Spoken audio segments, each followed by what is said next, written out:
Hi friends, ஓம் சரவணபவாய நமக.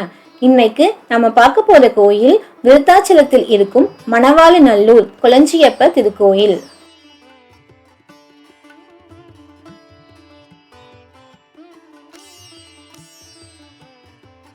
இங்க முருகர் சுயம்பு வடிவில் இருக்காது.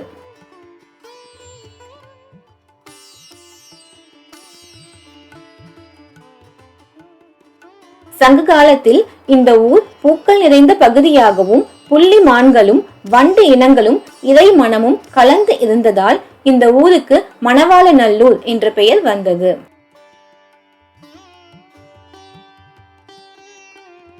புதங்குலாவும் புன்னுரை மணவாளா என்று அருணகிரிநாதர் முருகப்பெருமானை பாடினார்.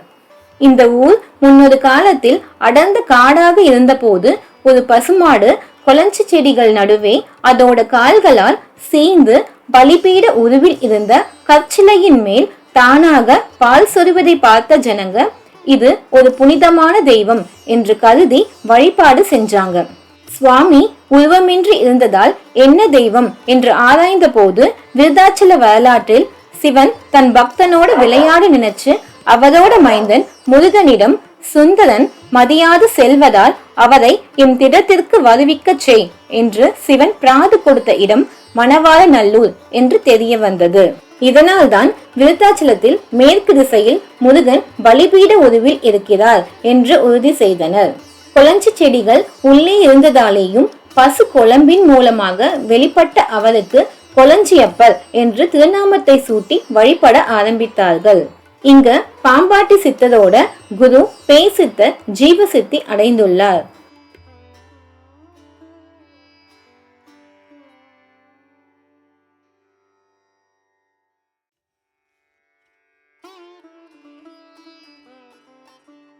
முருகர் உருவமின்றி இருப்பதாலும் சித்தர்கள் ஜீவசித்தி இருப்பதாலும் இங்கு எல்லா விதமான பிரார்த்தனைகளும் நிறைவேறும்.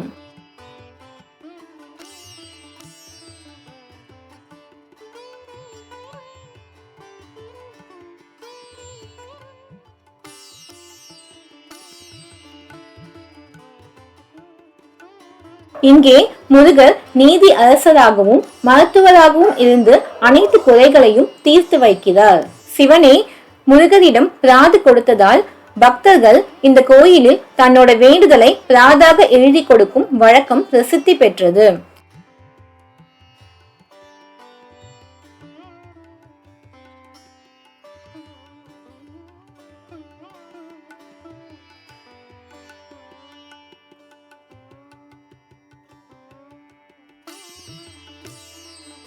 எல்லா வேண்டுதல்களும் 90 நாட்களுக்குள் நிவர்த்தி ஆகிறது. வீடியோவில் பார்க்கிற மாதிரி பிரார்த்தனை நிறைவேறியதும் பிராதுக்களை திரும்பி வாங்கிக் கொள்கின்றனர்.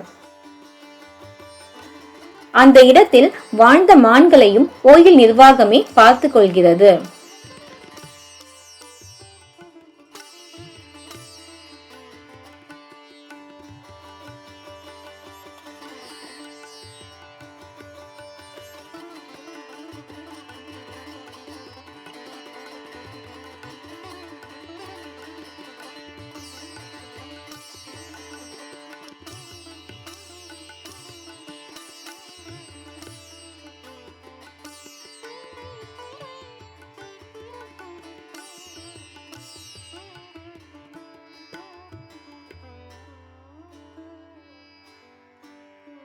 உங்க வேண்டுதல் எதுவாக இருந்தாலும் கொளஞ்சியப்பரிடம் பிராது எழுதி கொடுத்து வேண்டுதல் வைங்க. நல்லதே நடக்கும். நன்றி.